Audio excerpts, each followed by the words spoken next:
coming to you live from Gir National Park here in Gujarat, India, home to the only known population of Asiatic lion. We are here today with number 176 of ESL Open Cup Asia Division. I am once again gonna be your host here, Yaku of the Zaku, and with me today is El Bijo Rodante que disfruta en buen amargo Victoria, Light _ VIP. How we doing, Light?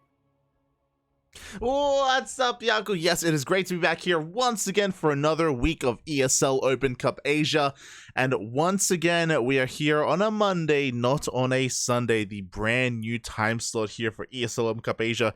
It's amazing. It's beautiful. As a result, we even have a couple of Europeans. European players are a very rare sight in ESL Open Cup Asia. But because it's a little bit later, it gives some time for the Europeans to wake up. Yeah. Now we know who to zero in on. Exactly. We know who's the DJ and who isn't. Or do we? Dimaga. Well, he's responsible and he woke up early. Or he stayed up late. ¿Por qué? No las dos. As we jump into things over here, we're going to be kicking it off with a ZvP. A lot of really great number one matches. We were going to pick a ZvP regardless, but we went with this one because players were available. Here we are now on Babylon, where we're in the top left-hand corner of the map, spawning all the way in the top left-hand corner. We have our Red Zerg player coming down from the land of Korea. He is, of course, best known as the 2019 I am Yes, I am world champion over back in Katowice, playing for freaks. He is soO. And spawning in the bottom right-hand corner of Babylon, we have as opponent, we have the South Korean Protoss player. He is blue, representing himself. It is ReBellioN.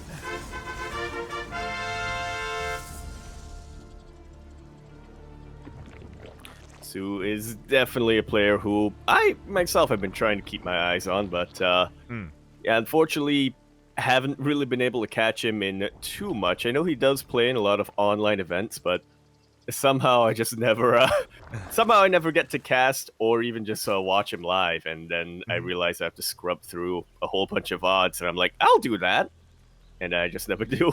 Yeah, it's I want to echo that sentiment because I was worried that soO would retire. Because as you mentioned, he does play in some online tournaments, but not too many. Unlike Dark, unlike even Solar, soO very rarely signs up to ESL Open Cup Asia. He rarely signs up for the Kung Fu Cups, for the KSLs, the Korean StarCraft weeklies. Like, soO just isn't as active. I imagine in current era of StarCraft, he probably has like an IRL job. Like, he probably does other things outside of just playing StarCraft. But it's great to see that he's here this week. I was pleasantly surprised to see him on the bracket. Very, very surprised. Yeah, that does make a lot of sense, actually, now that I think about it. And even way back in just after Kespa disbanded and whatnot, soO was one of the players who was pretty, not vocal, but pretty open about the fact that he had a part-time job to supplement his income. Yeah, exactly. So that may also be the case here. No confirmation, but I imagine that is the case. The soO is now done with his military service, has returned to the game, and like many other players, is looking to get back into form. Recently, of course, or I guess last year it was Hero. Recently it was Classic, and soO is still waiting to kind of break into that. At the moment, he is kind of in the shadow of players like Solar, of Dark, of Ragnarok, but it's one of those things where form is temporary, class is permanent. Yeah, pretty soon, I'm pretty sure we'll be seeing soO in finals once again. I like how you phrase that. In the finals. Only in the finals, though. I mean, he's not going to be winning. Well... We'll see, we'll see. As we do have ReBellioN going for a pretty interesting opener himself here, as he does go for a Twilight Council, but into a Dark Shrine. This Overlord is poised to scout, but soO hasn't gone in yet.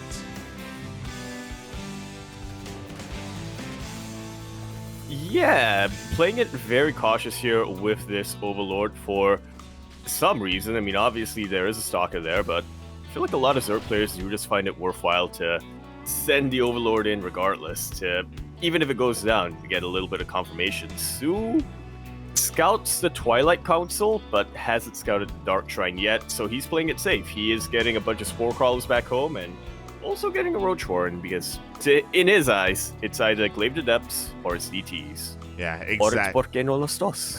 I mean, it can be both. That does happen from time to time. So, yeah, soO's playing this out safe, as you were saying. He threw down a 3-minute 40-ish Roach Warren as well, so it's already done. He's droned up to around 40 workers as well, a pretty respectable amount. And, yeah, this is just a great response to either Glaives or DTs. But, yo, we're going to be doubling back down because the Dark Shrine finishes, 2 DTs are waddling across the map, and we're getting all kinds of blink. We're getting double blink coming down. Yeah, we do see ReBellioN doing a bit of a double take and blinking twice here with regular blink and shadow stride as well for those DTs. Meanwhile, the DTs reveal themselves. Oh, but there are those spores in position, and they're not going to be finding too much damage. Yeah, Lair's about to be finishing up in about 30 seconds as well, so that will provide soO a little bit of mobile detection. He's not going to have to remain static by his bases with his units all the time. But this is a very interesting build coming out from ReBellioN. So typically when I see a build like this, which is, DTs into a +1 timing, you're normally expecting charge, right? Charge and Archons coming out with that, but instead, ReBellion's going for Stalkers and potentially Archons later down the line. I mean, he's still getting Blink DTs, so he wants to utilize... He doesn't want to morph them into Archons just yet, but I'm really curious as to how this is going to play out. Yeah, so this build from ReBellioN, it feels a little bit inefficient. Like, it feels really odd. And I think the oddest thing about this build is that it was a DT opener without a Robo, which meant it was without a Prism, which means we couldn't transition into Archon drops, right? Like, that's typically how you deal damage if the DTs don't do anything, right? So, like, you're able to hunt down Overlords, you can pick off some workers, like, you can flex your micro. But that isn't the case here for ReBellioN. So, yeah, it was really quirky how he is still getting into Blink and +1 at a reasonable time, but the DTs themselves have kind of been a waste. And because of that, it's interesting that he's doubling down on Blink for them, and we'll see if they do eventually pay for themselves. Yeah, well, he's looking to make them pay for themselves one way or another. We just had a massive gateway explosion get thrown down, and ReBellion's looking to warp in as many units as he can. soO, meanwhile, behind all of this, his economy has been entirely untouched. He has been getting Overlords on time. There were 21 Roaches in the production tab at one point. So, yeah, soO is starting to get to his mid-game transition much, much quicker than ReBellioN is, I would say. And, yeah, he's getting there a lot quicker and pretty close to maxing out, too. Yeah, well, soO, he is going up to 67 drones, and now he has stopped droning completely. He's making nothing but Roach, Ravager, Ling. He's going all in, essentially, on this mid-game kind of composition. As he moves out, though, we see ReBellioN moving in, and he's going to be forcing soO to react. He forces the army to turn back around, and we have a DT hit squad here looking for a base. Unfortunately, it has been scouted, hasn't found any damage yet, but ReBellioN has to be careful, because as you were saying, soO is about to max out. Yep. Getting really close. And sure, Roaches inflate supply a little bit, but when you're at double the army count of your Protoss opponent, that inflated supply doesn't matter that much. Yeah, the proxy gets scouted, and yeah, without that Warpism, like you were mentioning, ReBellioN isn't going to have a really good reinforcement point here with his army. Yeah, the gateway goes down here at the 8-minute mark. soO is maxed out on Roach. Ravager has been trading with the army, but he chased the DTs all the way back. Blink was just revealed, but again, these DTs, they just weren't able to get any economic damage at all. None whatsoever. Kind of feels bad when you see an opening like this just go completely wasted, but yeah, it was high risk, high reward. It was a gamble coming out here from ReBellioN, and the fact of the matter is sometimes you lose. Yeah, you know, gambling doesn't, you know, mean that you win all the time. Unfortunately, that's I wish sad. it did. Then I wouldn't be broke.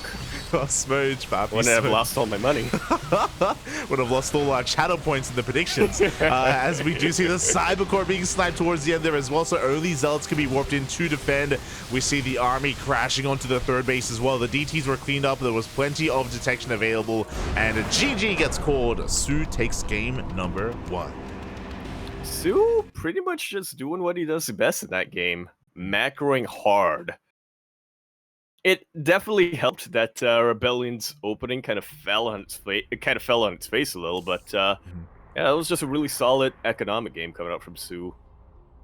Yeah, it was quite interesting, quite intriguing, to be honest, just because I've never quite seen an opener like that from ReBellioN, and I know that it's well within his capability of going for more standard play, so it was pretty interesting. It was like a very uncommitted DT opener trying to slip his way into +1 Blink Stalker, but because, you know, resources were spent regardless on the DTs on the Dark Shrine, it's just resources that never really came to fruition, and it was just kind of burning money in a way.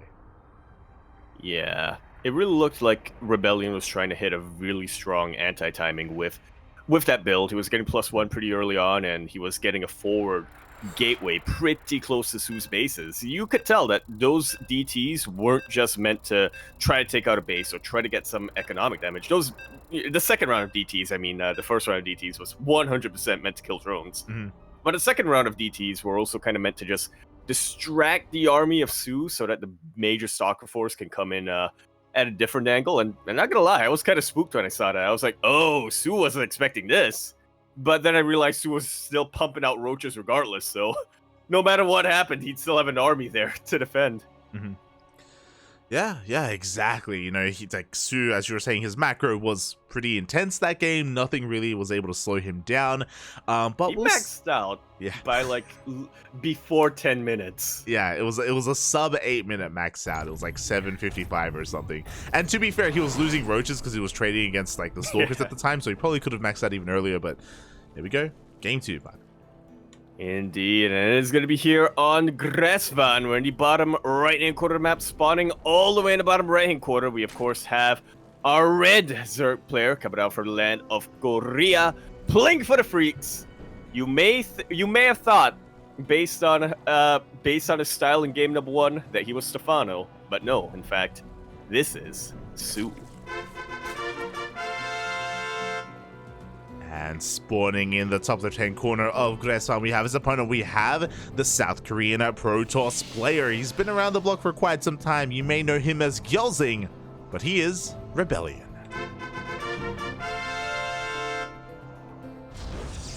I keep forgetting that about ReBellioN. I always think of ReBellioN as, you know, he's one of these younger players, like Control and Potato Pleb, or I guess Potato Pleb was more like staff. But, you know, those up-and-coming Korean players when I'm like, wait a minute, no, Gyolzing was around for a while. But I guess he is still, you know, he is still working on improving. He is still working on, whatchamacallit, breaking through into the upper echelons of the scene. Yeah, so ReBellioN, he has been an up-and-comer for a long time. As you were saying, because of his name change in the COVID era of StarCraft, it did feel like he was one of the new players like Lunacy, right? Or 3 Point, Pork, Control, right? Like, they all came around. Ahon Mono, Percival, you know, we can get it's Quanta, all the Terra players.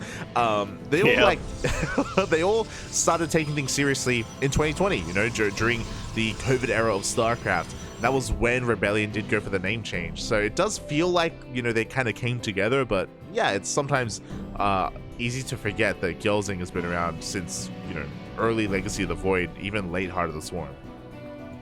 Yeah, I will say though, after that name change, we've definitely been seeing a hell of a lot more of ReBellioN than I think we've really seen of Gyolzing. True, not wrong. Definitely not wrong there. Oh, but we'll see if ReBellioN can fight back here in this series. Fun fact, a couple of weeks ago, ReBellioN did take down, if you remember, 2-0 Lambo in KFC. I remember that. We didn't get to catch that, but we were like, oh, Lambo getting ReBellioN.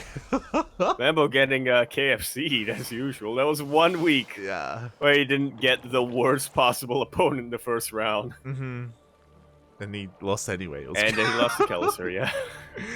Yeah, it was crazy. It's crazy that, so it goes to show that ReBellioN, he can definitely go toe to toe with the best of them, but we'll see how he was able to do it. I'm excited, right? We haven't seen a lot of ReBellioN this year in 2023, so I'm excited to see more, as for the time being we have a much more standard opener from our Korean Protoss.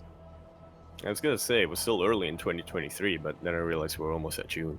It's crazy. It's still before the halfway point. It's still before the halfway point. It's not that late into the year. It feels like the year just started, Papi. It's like, oh, you know, we just wrapped up with Christmas. You know, we're about to get out of January break. It's like, yeah, Oliveira won IEM like a week ago. Yeah. It's like, that was months. Time flies when you're casting StarCraft, apparently, and yeah, we're getting towards that halfway point. Before that happens, though, we do see ReBellioN again just asserting himself here, going for an Oracle first, going into his third base. Again, this is all very standard play, and I appreciate this. This should lead to, you know, ReBellioN not stumbling as much in the early game as he did last time. Yeah, I definitely agree.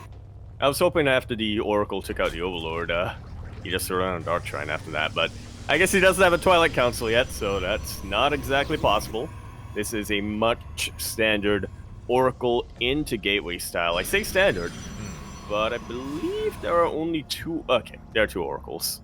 Yeah, there are two Oracles, but there are 0 Forges, so this could be going into Glaives, and yep, there we go. Glaives is on the way. We do see ReBellioN trying to be a little bit cheeky here. He's got 3 gateways on the way. He's got 2 more already done. 5 gates so far. I wouldn't be surprised if he throws down another to be that much more committed. ReBellioN just seems allergic to robo facilities. Which, to be fair, with this build, you don't really have to commit to getting a Warp Prism, but it is a way to really commit to this style. If you're getting 5 gates, I guess you don't have to really commit to getting any big damage here, and especially on a map like Gresvan, you can get away with just warping in at home and marching the Adepts across the map. Yeah, I mean, there's a reason why this build has found a lot of success recently, and it's because there's a Stargate opener. soO's Roach Warren is delayed. His Roach Warren just finished up a couple of seconds ago. He's been happily droning because what we should be seeing is +1 and Blink, right? And we should be seeing a bit of a later push. But ReBellioN is banking up those Adepts back at home. He's warping in time and time again. He's waiting for Glaives to finish, and then he's going to zoom across the map. And soO has to be careful, because if we look at the units tab, soO has Lings, and only Lings. Not a single Roach yet. Only just now they're being made. And not even that many Lings at that.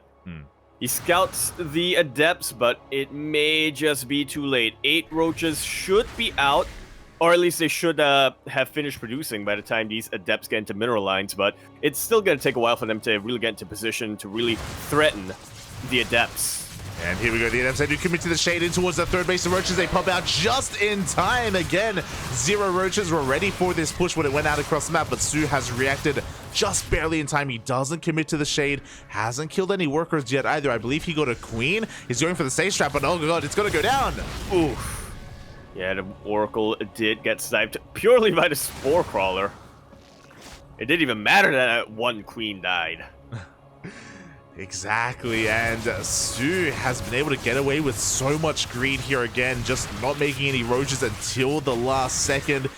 But I guess it was important that he was active with his Lings, and he saw the Adepts as soon as they left the main base, or the natural. Yeah, it's a very reactive style that I feel we're seeing a little bit less of nowadays. Players like Dark and Solar and Raynor have been playing a lot more actively in the ZvP matchup, but soO, he just likes to do his thing and react. Or he doesn't like being the one who controls the pace of the game, I should say.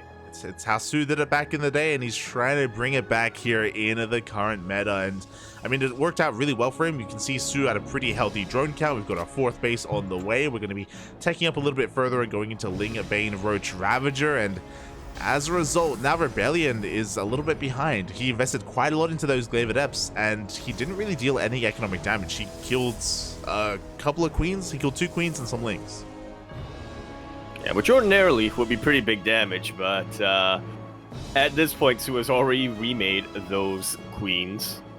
He's remaking those lings tenfold, and he's working once again on a, well, I was going to say a low econ timing push, but no, this time soO actually was able to get away with being even more greedy than game number 1. He's up to 75 workers, and I don't think he's gonna make another drone for quite some time. Yeah, 75 workers is more than enough to sustain a max out on Ling Bane, Roach Ravager. We have 1-1 on the way as well with our upgrades.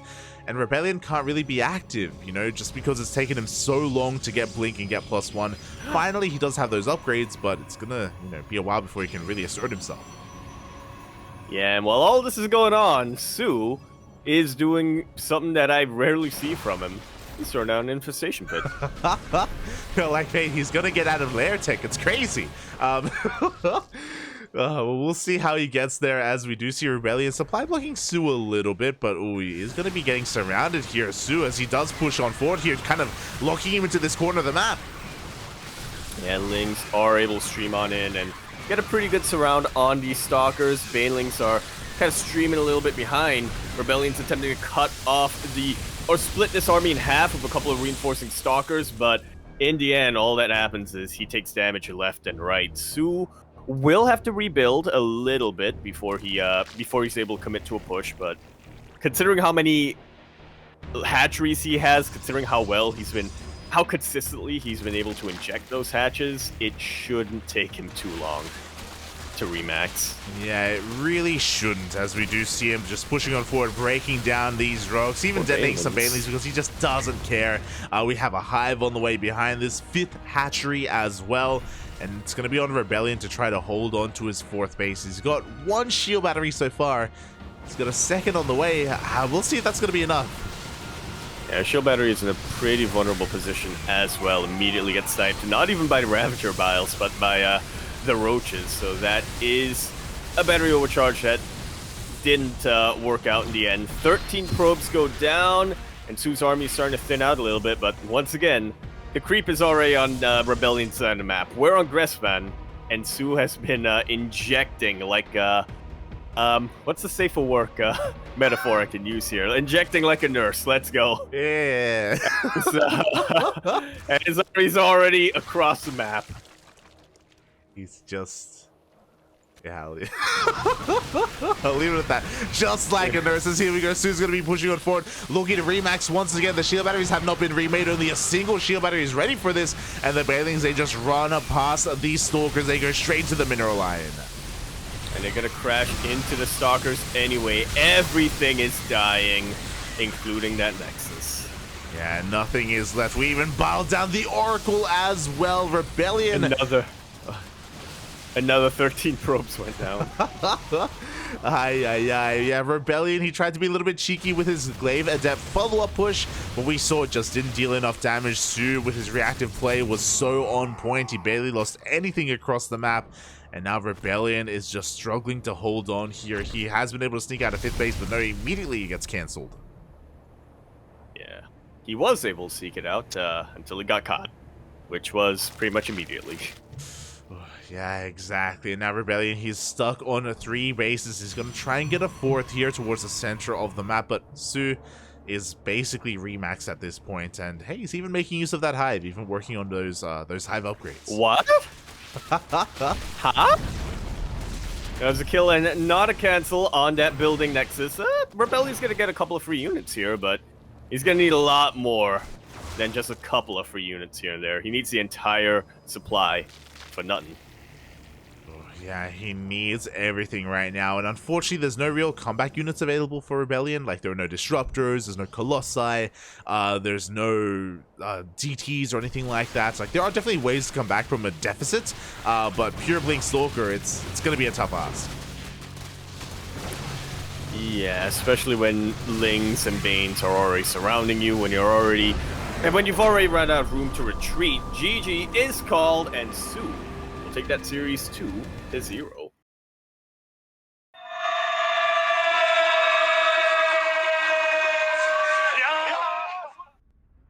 Very solid here. Yeah. Coming out from soO. I like the adjustments that ReBellioN made to his opening, or to his playstyle, I should say, more accurately in Mhm. game number 2 here. But I do think that whatchamacallit, I think it's just hard to get early game damage against a player like soO, who plays that reactively. But then again, if you don't, well, how are you gonna slow him down? Yeah, exactly. I mean, it's kind of hard to say, right? Like, I'm trying to envision a scenario where maybe he's able to keep those adepts hidden a little bit longer. He would have had to have somehow pushed away all of those lings and tried to, just keep soO a little bit further in the dark, but it's so difficult to do that without really showing your hand and showing specifically your glaive adepts. So yeah, alas, in the end, ReBellioN wasn't able to keep it hidden, and soO, just some solid play overall. It's great to see him in form. We haven't seen soO in a long time, so it's great to see him returning here once again to an ESL weekly tournament, and to a great effect here in at least this ZvP. Yeah,